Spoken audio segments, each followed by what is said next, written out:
적절하다고 보십니까? 적절성 따지기 전에 먼저 제가 이분에 대해서는 항상 느끼는 게 뭐냐면 예. 뭐 하나 결정을 제대로 빨리 한 적이 없어요. 뭐가 항상 자고 오면 하고 뭐 나가니 뭘 하느니 미루다가 꼭 결정을 하는데 그건 정치 지도자로서 정말 결격사유라고 생각합니다. 무슨 결단력이 하나도 없이 그러니까 이제 그걸 소위 말해서 무슨 머리 굴린다 이런 얘기까지 나올 예. 정도로 저는 그건 참 잘못된 거라고 생각하고요. 지도자로서. 그리고 제가 지난달인가 얘기했지만은 안철수 대표는 사실 지는 해도 아니고 지는 달입니다. 지는 달이라는 예, 지는 달. 이미 국민들의 관심에서는 이제 정점을 찍었고 그래요? 여러 번 기회를 줬고 그러면서 이제 정말 실망을 많이 시켰고 그런데 또 당대표를 나온다니까 자유지만은 돼도 문제고 안 돼도 문제라고 생각합니다. 당대표가 돼도 안철수 당이 앞으로 큰 역할을 하겠어요. 그리고 예. 안 돼도 또 나머지 분들도 다 올드보이들이거든요. 그러니까 올드보이들이 이제 지도자가 돼서 그 당을 이끌고 간다. 그 당이 그렇게 큰 미래가 있어 보이지가 않아요. 이제는 좀 새로운 젊은 지도자들을 내세울 때가 되지 않았어요. 우리나라 예. 정당들도. 안철수 의원도 올드보이 쪽으로 가야 됩니까? 이미 저는 지는 달이라고 얘기했는데 네. 국민들 마음에서는 이미 이제 더 이상 기대를 안 하죠. 출사표를 보면 네. 다음 대선을 생각했으면 내가 안 나오지. 당을 구하는 게 우선이지 내가 꼭 대통령 되려고 또 나갈 생각하고 그러면 지금 내가 은자정하고 있지 뭐하러 나오겠냐. 나는 당을 위해서 일편단심이다. 이런 말인데요. 그런 발언도 너무나 정치스럽잖아요. 정치스럽다. 네, 그러니까 이제 예. 우리가 안철수 대표한테 기대했던 처음 새정치니 이런 게 다 그런 게 아니었거든요. 그런데 그런 말 한마디도 너무나 정치스러워요. 예. 뻔한 얘기들이잖아요. 다 과거에 정치 했던 사람들이 다 했던 얘기들. 신선감도 못 주고 기대도 못 하죠. 아까 말씀하신 올드와 정치스러운 걸 합친 게 두만강을 건너는 심정으로라는 표현인 것 같아요. 그렇게. 안정근 의사가 두만강을 건넌 건 이제 일본군을 습격하러 아마 건너던 그때를 얘기하는 것 같은데 그거하고 지금 상황을 갖다 이렇게 이어붙여서 설명한다는 건 참 올드스럽다라는 얘기를 많이 듣습니다. 그러니까요. 사실 본인이 정치를 계속 하겠다고 생각하면 사실 어느 정도 국민 시야에서 이제 떠나서 좀 잊혀져 있을 필요가 있어요. 그런 다음에 안철수 요새는 뭐 하냐, 이제 어떻게 지내나, 그럴 때 등장하는 거지, 그새를 못 참고 다시 등장하는 거는 안철수의 내공을 보여주는 것 같아요. 예. 근데 정말 흥미로운 건 호남 의원들의 반응입니다.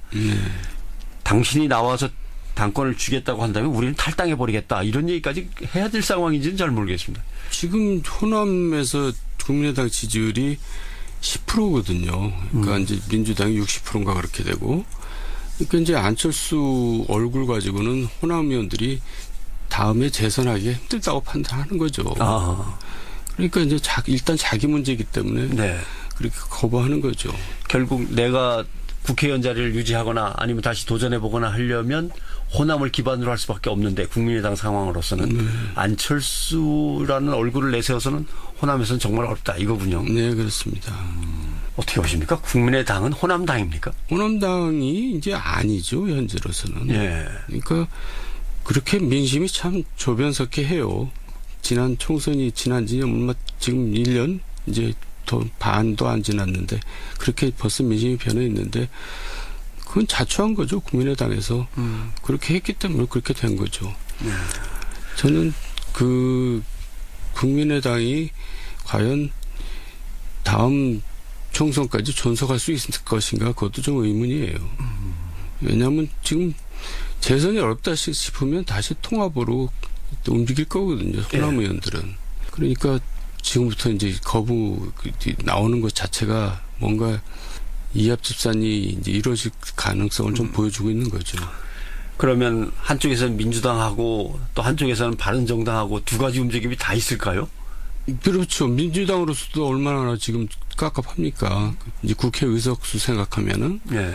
그러니까 저는 뭔가 이제 물밑 대화가 이루어지고 뭐 이제 그러지 않겠어요.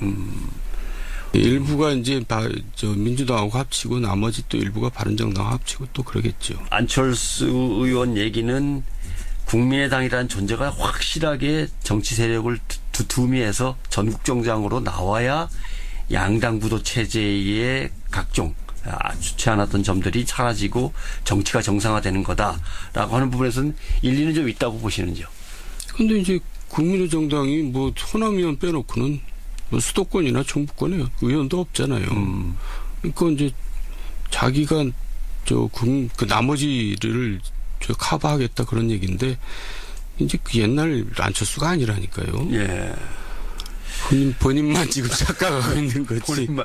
그래도 안철수 지지자들은 분명히 존재를 하면서 뭉쳐 있단 말이죠. 그걸 어떻게 해야 될지 모르겠습니다. 아니, 그 지금 지지율이 나오고 있잖아요. 지금 3% 4%이지. 그러니까 그거 벌써 옛날 얘기가 있죠. 민주당 쪽에서 안철수 의원이 이제 당권에 도전한다고 나오니까 성명이 나왔는데 성명 내용이 조금 생각보다 격하게 나온 걸로 봐서는 안철수라는 인물이 갖고 있는 어떤 폭발력이나 사람들을 모으는 힘에 대해서 아직도 두려움이 좀 있지 않나 이런 생각도 들어요. 그 사람들도 잘 모르고 있는 거죠. 예. 지금 민심이 어느 정도 떠나 있는지를. 그러니까 거기 여의도에 있다 보면요. 잘 몰라요. 민심을. 저도 여의도에 있어봤지만 나와보니까 알겠더라고요. 그러니까 거기 안에 있는 사람들은 지금 세상이 어떻게 돌아가는지를 오히려 다 잘 모르는 경우가 많아요. 그럴 수도 있다. 네. 아무튼 지는 달이라고 표현을 해주셨으니까 뭐 그 한마디가 다 포괄적으로 이제 의미를 하는 것 같습니다.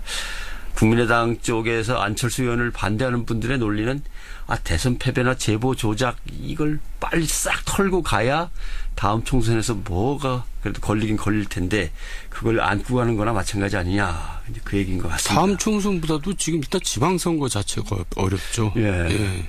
지방선거에서 글쎄요 국민의당이 누구를 어디에다 내놓을 수 있을지는 저도 참 난감하네요. 그러니까요. 떠오르는 게 별로 없네요. 예. 자 그러면